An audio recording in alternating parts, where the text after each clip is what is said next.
Hello students, welcome to channel economics Guruji once again.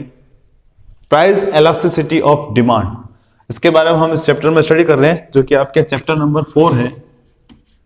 ठीक है, इस यूनिट का लास्ट चैप्टर है, चैप्टर नंबर 4। उसमें हम स्टडी कर रहे हैं और अभी तक हमने we have study about the meaning of elasticity of demand, types of elasticity demand. There are 3 types: price elasticity of demand, income elasticity of demand and cross elasticity of demand. ये क्या है, डिटेल में सब पढ़ चुके हैं। और अपने सिलेबस में जो मेन कौन सा है, प्राइस एलास्टिसिटी ऑफ डिमांड, जो फर्स्ट पार्ट है इसका, वही अपने सिलेबस में है, तो उस पर थोड़ा मेन फोकस करना है, उसी के बारे में डिस्कस करेंगे। इसके जो फर्दर आगे जो टाइप्स हैं, जैसे कि income elasticity demand, cross elasticity of demand, ये सभी आप फर्दर आगे वाले क्लासेस में, जैसे कॉलेज में जाएंगे तब आपको वहां पढ़ने को मिल जाएंगे, तब वो आपके सिलेबस में आएंगे। तो अभी जो अपने सिलेबस में है उसी पर अपन को मेन कंसर्न करना है, बाकी के जो पार्ट नहीं है उसको छोड़ देना है, ताकि एग्जाम में जो है मार्क्स हम अच्छे से ला पाए। ओके, तो अभी तक इस चैप्टर के जितने भी पार्ट्स हैं, जितने भी वीडियोस हैं, उन सब के लिंक आपको इस वीडियो के डिस्क्रिप्शन मिल जाएंगे। डिस्क्रिप्शन बॉक्स में जाकर उन वीडियोस पे, उनके लिंक पर आप क्लिक करके उन वीडियोस को आप जरूर देखें, अगर अभी तक आपने नहीं देखा है। क्योंकि अभी आज जो हम यहाँ पर स्टडी कर रहे हैं, टाइप्स और डिग्रीज, ये क्या है, ये तब आपको समझ में आ पाएंगे जब आप बेसिक जो इसके टॉपिक्स हैं, प्राइस एलास्टिसिटी डिमांड, इसके methods, proportional method, point method, जिसको हम ज्योग्राफिक मेथड भी कहते हैं, ज्योग्राफिकल मेथड भी कहते हैं, और थर्ड जो है इसका टोटल आउटले मेथड और टोटल एक्सपेंडिचर मेथड, ये तीनों मेथड हम पढ़ चुके हैं। तो उनका बेसिक्स आप अच्छे से देखें, जरूर देखें, तब आज जो हम पढ़ रहे हैं वो आपको अच्छे से समझ में आ पाएगा। ओके, आगे बात समझ में, तो स्टार्ट करते हैं हम। आज इस चैप्टर में देखेंगे, आज इस पार्ट में देखेंगे कि types of elasticity of demand, degrees of elasticity demand. Commodities की, हर एक कमोडिटीज की जो डिमांड है वो प्राइस के अगेंस्ट रिएक्शन करती, कभी कभी नहीं भी करती, और करती तो बहुत माइनर करती है, और चेंज दिखाती है, रिएक्शन दिखाती है, बहुत ज्यादा दिखाती है। तो हम देखते हैं कि मार्केट में अगर 10% जनरल प्राइस लेवल इंक्रीज हुआ है, तो मार्केट में सभी कमोडिटीज की डिमांड सेम प्रोपोर्शन में डिक्रीज नहीं होगी, किसी की ज्यादा कम हो जाएगी, किसी की वही बनी रहेगी, किसी की कम होगी थोड़ी। तो ये इसको मेजर करने के लिए एलास्टिसिटी डिमांड मेजर बनाया है। अब इसकी भी जो टाइप्स है वो अलग अलग देखने को मिलती हैं। वो टाइप्स क्या है, वो डिग्रीज क्या है, बहुत इंपॉर्टेंट पार्ट है, ध्यान रखना। एग्जाम में हो सकता है आपको ऐसे टाइप क्वेश्चन में ये पांचों पूछे, या फिर 1 बाय 1 करके सिंगल सिंगल भी आपको पूछ सकते हैं, 2 भी पूछ सकते हैं। उनके डायग्राम क्या होते हैं, क्या इनकी डेफिनेशंस होती हैं, वो सब हम इसमें देखेंगे। ओके, तो आई होप वीडियो में आप लास्ट तक बने रहेंगे, ताकि आप जो टॉपिक समझ रहे हैं वो आपको अच्छे से समझ में आए। सबसे फर्स्ट हम देखते हैं परफेक्टली इलास्टिक डिमांड, जिसको हम elastic demand is equal to infinity show करते हैं। इंफिनिटी मतलब perfectly elastic. These are the goods which have या which reacts, which demands react against the price infinitely. मतलब डिमांड में जो रिएक्शन आ रहा है वो इन्फिनेटली आ रहा है, प्राइस में बिल्कुल माइनर चेंज हो रहा है या बिल्कुल भी चेंज नहीं हो रहा। There is no change in price और माइनर चेंज इन प्राइस, बहुत माइनर चेंज है, तो भी उस कंडीशन में डिमांड बहुत ही ज्यादा बढ़ जाती है, बहुत ज्यादा कम हो जाती है। तो इस कंडीशन को बोलते हैं, अगर ऐसी किसी कमोडिटी की डिमांड है उसको हम बोलेंगे हम परफेक्टली इलास्टिक डिमांड। तब इसका कर्व क्या होगा वो हमें यहां पर समझना है। First is perfectly elastic demand. इसके लिए जो हम कर्व शो करते हैं, ड्रॉ करते हैं, वो कुछ इस प्रकार का होगा। आप देख सकते हैं इसमें इसका जो डिमांड कर्व है बिल्कुल हॉरिजेंटली बनेगा, एक्स एक्सिस के पैरेलल बनेगा। ठीक है, ये हमने यहां पर प्राइस लेवल ले लिया। सपोज इस प्राइस लेवल पर इतनी डिमांड है, कंज्यूमर ए पर है, और प्राइस में बहुत माइनर चेंज होता है या कोई चेंज नहीं होता, देयर इज नो चेंज। तो उस कंडीशन में भी उसकी डिमांड बहुत ज्यादा बढ़ जा रही है या बहुत कम उसकी कम हो जा रही है। तो इस कंडीशन देख रहे हैं आप, क्यू से वो Q1 हो गया है या फिर Q2 हो गया। कंज्यूमर या तो फिर बी की तरफ मूव कर रहा है या फिर वो सी की तरफ कर रहा है। प्राइस लेवल कांस्टेंट है या फिर प्राइस में बहुत माइनर सा चेंज आया, हम यहां पर लेंगे प्राइस, ठीक है, और यहां पर डिनोट करते हैं क्वांटिटी डिमांड है। तो सभी डायग्राम यही रहेगा, ये हो जाएगा एक्स एक्सिस और ये हो जाएगा आपके यहां पर वाई एक्सिस। क्लियर? आपको मेन बात ध्यान रखनी है कि इलास्टिसिटी डिमांड का फॉर्मूला क्या है, percentage change in quantity demanded upon percentage change in price, ये आपका फॉर्मूला है। इस फॉर्मूले के अकॉर्डिंग हम यहां पर लगाएं। सपोज 10% इंक्रीज हुई है डिमांड, ठीक है, 10%, मगर प्राइस में कोई चेंज आया क्या? नहीं आया, 0%। तो आंसर क्या आ जाएगा? इंफिनिटी। बस तो ऐसी कोई कमोडिटी की डिमांड है, ऐसी कोई कमोडिटी का डिमांड कर्व है, या ऐसी किसी प्रकार की कमोडिटी रिएक्ट कर रही है मार्केट में बहुत ज्यादा बहुत कम, तो ऐसी कंडीशन को, इस कंडीशन में उसकी जो इलास्टिसिटी डिमांड है वो कहलाएगी परफेक्टली इलास्टिक डिमांड। क्लियर? अब एक्चुअल में मार्केट में अगर हम देखने जाएं तो ऐसा बहुत कम देखने को मिलता है कि प्राइस में बिल्कुल भी चेंज नहीं हो रहा है या बहुत कम चेंज हो रहा है और उसके एवज में बहुत ज्यादा चेंज डिमांड में आ रहा है। तो एक कंसेप्चुअल है, कॉन्सेप्ट है, ओनली आइडियलिस्टिक कॉन्सेप्ट है। जो डिग्रीज आगे हम देखेंगे वो मेन बेसिक पाई जाती है, वो हम देखेंगे। मार्केट में एक्चुअल में कौन सी होती वो हम देखेंगे। ठीक है, अब हम बढ़ते हैं नेक्स्ट। सेकंड है elastic demand is greater than 1 और इलास्टिक और हाईली इलास्टिक डिमांड। अगर ऐसी किसी क्वांटिटी डिमांड जो 1 से ज्यादा आ रही है, जिसका आंसर 1 से ज्यादा आ रहा है, तो उसको हम इलास्टिक या फिर हाईली इलास्टिक डिमांड बोलेंगे या फिर ग्रेटर देन 1 भी बोलते हैं। तो ये कंडीशन कब होगी वो हमें यहां पर समझना है। हाईली इलास्टिक है मतलब प्राइस चेंज के एवज में डिमांड बहुत ज्यादा रिएक्ट कर रही है। तो इसके लिए कभी भी अगर इस प्रकार का हो, देख रहे हैं आप, ये जिसका स्लोप थोड़ा कम हो, आप देख सकते हैं ये प्राइस है, ठीक है। प्राइस सपोज 10% कम हुई, प्राइस में चेंज आया है 10%, P2 P1, और डिमांड जो बढ़ जा रही है आपके वो है 20%। देख रहे हैं आप, 20% इंक्रीज हो गई। तो according to formula percentage change in quantity demanded upon percentage change in price, तो हम यहां पर लगाएंगे 20% डिवाइड बाय 10%, आंसर क्या आ रहा है आपके 2। तो हो गया यहां पर ग्रेटर देन 1।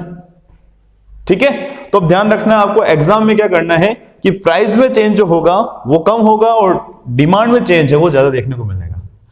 ठीक है, तो कभी भी हम देखते हैं कि proportional change in demand is more than compared to proportional change in price.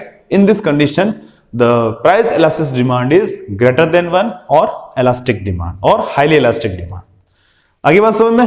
अब इसका कर्व कैसे बनाते हैं हम, ये ध्यान रखना। आप क्या करते हैं कि कर्व आप कैसे बनाते हैं, आप पहले ये ले लेते हैं, फिर ये करके यूं कर देते हैं, फिर आप उसको मिलाते हैं इसे इस प्रकार से। ये गलत है, इट इज रॉन्ग, ये डायरेक्शन गलत है डायग्राम बनाने का। आपको कैसे बनाना है डायग्राम, सिंपल है।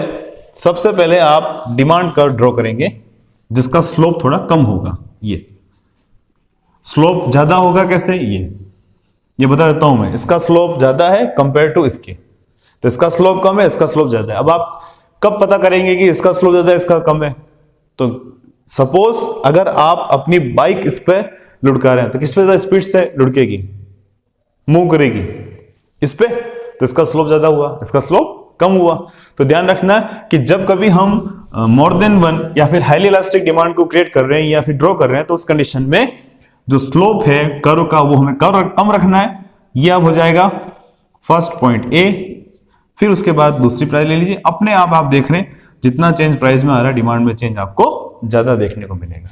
ठीक है, आगे बात समझ में। तो कुल मिला के यहां पर मेन बेसिक बात क्या है, the percentage change in demand is more than percentage change in price। ये बात हमें यहां पर देखने को मिलती। ठीक, now third condition equal to 1। Equal to 1 कब होगी वो हमें यहां पर देखना है। जब जितना चेंज प्राइस में हो, when the proportional change in demand is equal to proportional change in price। मतलब जितना चेंज प्राइस पे हुआ है उतना का उतना चेंज अगर डिमांड पे भी होता है, तो इस कंडीशन में हम देखेंगे जो इलास्टिक डिमांड है पर्टिकुलर किसी कमोडिटी की वो होगी इक्वल टू 1। ठीक है, तो इसके लिए जो कर्व है वो कुछ इस प्रकार से ड्रॉ होगा, ये आप देख सकते हैं ये। तो जितना चेंज आप प्राइस में देखेंगे लगभग उतना का उतना चेंज आपको डिमांड में देखने को मिला। जैसे कि प्राइस पहले ये थी, ओके, पॉइंट ए पर कंज्यूमर था, ये डीडी हो गया। उस कंडीशन में जब प्राइस डाउन ट्रेंड में है सपोज 10%, तो डिमांड भी आप देख रहे हैं Q से Q1 पर मूव हो गई है, वो भी 10%। तो जितना चेंज प्राइस में है उतना चेंज डिमांड में भी आ रहा है। तो उस कंडीशन में जैसे कि आप देख सकते हैं फॉर्मूला क्या है इसका, percentage change in demand upon percentage change in price, 10% divide by 10% is equal to 1।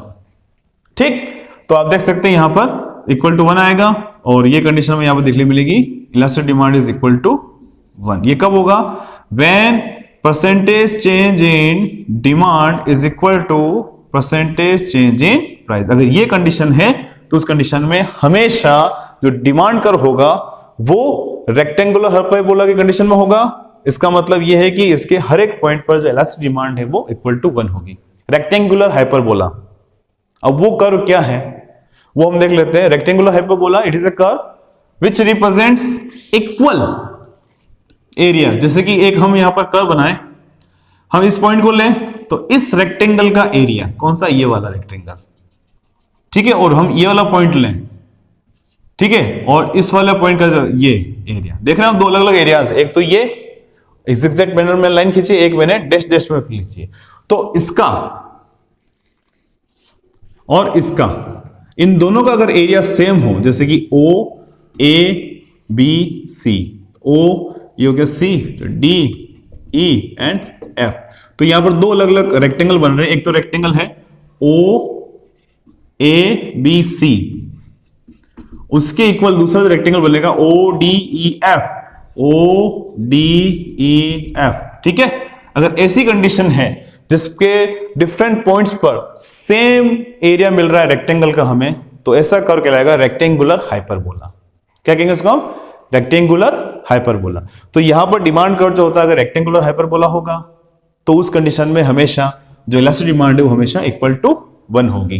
Clear.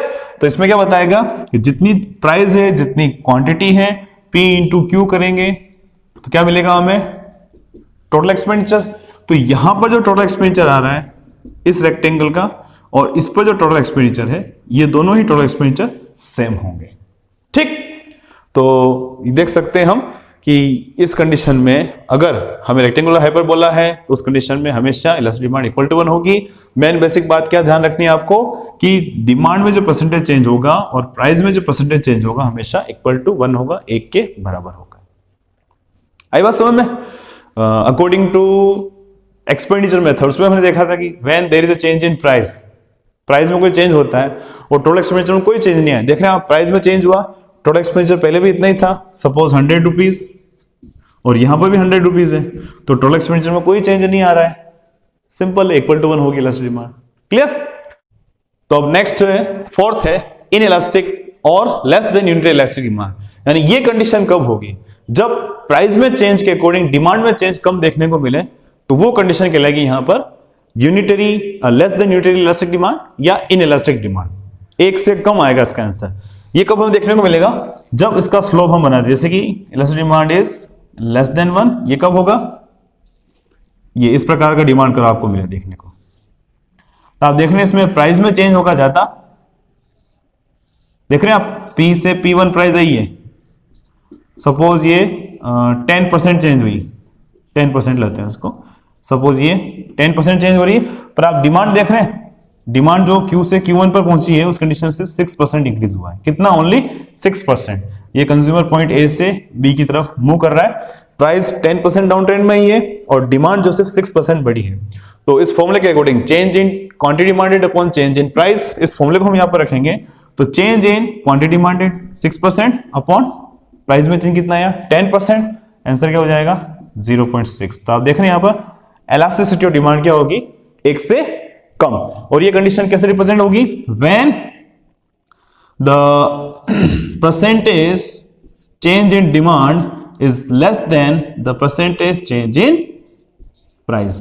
अगर ये कंडीशन है तो हम उसको बोलेंगे less than unitary elastic demand. Clear, आगे बात समझ में। अब हम लेते हैं लास्ट 5th डिग्री जो उसकी बोलते हैं, वो है elastic demand is equal to 0। ये कब होती है, इसको मैं यहां पर देखना है। तो इसके लिए जो कर्व बनेगा वो कर्व होगा एक्स एक्सिस के बजाय वाई एक्सिस के पैरेलल। यहां पर हमने देखा था कि ये एक्स एक्सिस के पैरेलल है और यहां पर आ रहा है ये वाई एक्सिस के पैरेलल, ठीक है। आप देख रहे हैं यहां पर when there is a increase in price, 10% increase in price, P2 P1, ठीक है। और आप देख रहे हैं क्वांटिटी में कोई चेंज नहीं हो रहा है, सेम कांस्टेंट है, जितनी थी पहले उतनी चेंज आ रही है। यानी यहां पर चेंज कितना आ रहा है 0% और यहां पर चेंज कितना आ रहा है 10%। फॉर्मूले को हम यहां पर अप्लाई करेंगे, percentage change in demand upon percentage change in price, ठीक है। तो इसका हमने यहां पर डिवाइड किया, जीरो है, आंसर क्या जाएगा 0। तो आपको इलास्टिक डिमांड क्या मिल जाएगी, इक्वल टू 0। क्लियर, तो आगे बात समझ में। तो there are 5 degrees of elasticity of demand. There are 5 degrees of elastic demand.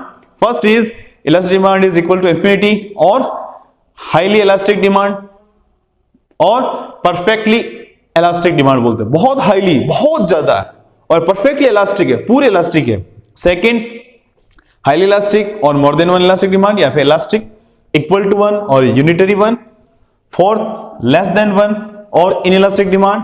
Fifth perfectly inelastic demand, okay, और elastic demand is equal to 0। तो ये कुछ इस प्रकार के डिग्रीज हैं, वो हमें यहां पर देखना है। अब रियल में अगर हम बात करें तो ये वाली कंडीशन और ये वाली कंडीशन हमें एक्चुअल में बहुत कम देखने को मिलती है, क्योंकि ऐसा बहुत कम होता है कि प्राइस में कोई चेंज नहीं आ रहा है और उस एवज में हम देखते हैं कि डिमांड बहुत ज्यादा घट बढ़ रही है। बहुत कम चांसेस है या नहीं के बराबर है, मार्केट में ऐसा नहीं होता है। ये वाली कंडीशन हो सकता है मेडिसिन में है, कुकिंग गैस में, या हम देख सकते हैं कि भाई जो कंज्यूमर कोई शुगर की गोली लेता है और उसकी प्राइस है, टेबलेट की प्राइस जो है वो 5 रुपीज पर टेबलेट है, अगर वो बढ़कर 6 रुपीज हो जाए तो क्या शुगर पेशेंट को तो लेनी है टेबलेट, तो वो डिमांड को कांस्टेंट रखेगा। तो हो सकता है ये कुछ हद तक हमें मिल जाए, जो नेसेसरी आइटम्स हैं, गुड्स हैं, उसमें हमें देखने को मिल जाए। बाकी जनरली हम देखें तो 1, 2 एंड 3 ये कुछ इस प्रकार की कमोडिटीज हमें ज्यादा देखने को मिलती है। ये कब होता है, लग्जरी आइटम में से, जैसे कि महंगी कारें हो गए, महंगे कालीन हो गए, कारपेट्स हो गए, कॉस्टली कारपेट्स हैं, ज्वेलरी आइटम्स हैं, इनकी प्राइस जितनी चेंज होती है, प्राइस थोड़ी सी कम होती है, जैसे कि एयर कंडीशनर्स या कारों की प्राइस 10% कम हो जाती है, उसकी डिमांड बहुत ज्यादा बढ़ जाती है मार्केट में। यहां पर हम बात करें equal to 1 comforts like cooler, bed, table, chair, fan, जो अपने जीवन को थोड़ा सा कन्वीनियंट बनाते हैं, सुविधाजनक बनाते हैं। फिर लेस देन 1 ऐसी क्वांटिटीज की डिमांड हम कब देखने को मिलती है, मोबाइल्स हो गए, फल फ्रूट्स हो गए, फ्रूट्स हैं, ठीक है। तो यहां पर तो कंफर्ट्स में होगा, और लेस देन 1 में कब होगा, जो फ्रूट्स हैं, यानी जब प्राइस के अकॉर्डिंग डिमांड में बहुत कम रिएक्शन देखने को मिले तो यहां पर जाता है। क्योंकि दूध हम देख लें, सपोज अगर दूध की प्राइस 10% बढ़ जाए तो हम उसकी 10% डिमांड नहीं कम करते हैं, थोड़ा बहुत कम कर देते हैं, तो उतनी कम नहीं करते हैं। सब्जियां हो गई, सब्जी की प्राइस अगर डबल हो जाए तो हम क्या सब्जी आधी लाएंगे, ऐसा नहीं होता है, कम लाते हैं, थोड़ी सी सब्जी हम कम लाते हैं, वेजिटेबल्स थोड़े कम लाते हैं। तो उस कंडीशन में हमें यहाँ पर ये देखने को मिल सकते हैं। तो basically these are the degrees of और types of elasticity of demand. I hope आपको अच्छे से क्लियर हो गया है। नहीं हुआ है तो वीडियो को वापस रिवाइज करिए, अच्छे से देखिए, जरूर समझ में आएगा। अब इसका जो लास्ट पार्ट है, डिटर्मिनेंट्स ऑफ इलास्टिक डिमांड, बहुत इंपॉर्टेंट पार्ट है, उसके बारे में स्टडी करेंगे। ओके, तो चैनल, अगर आपने चैनल को अभी तक सब्सक्राइब नहीं किया तो सब्सक्राइब जरूर करें, ताकि आने वाले वीडियोस की नोटिफिकेशन आपको जल्दी से मिल जाए। और हाँ, बेल आइकन को जरूर प्रेस करना, और साथ साथ वीडियो अच्छा लगा है तो लाइक, नहीं लगा है तो डिसलाइक, कोई बात नहीं, कोई दिक्कत नहीं। कमेंट बॉक्स में कमेंट जरूर करें, जो भी आपको जैसा भी लगता है, वीडियो कैसा है, क्या नहीं है, क्या आपको नया चाहिए, कमेंट जरूर करें। ओके, मिलते हैं नेक्स्ट वीडियो में। Thank you, thanks for watching Guruji, bye bye.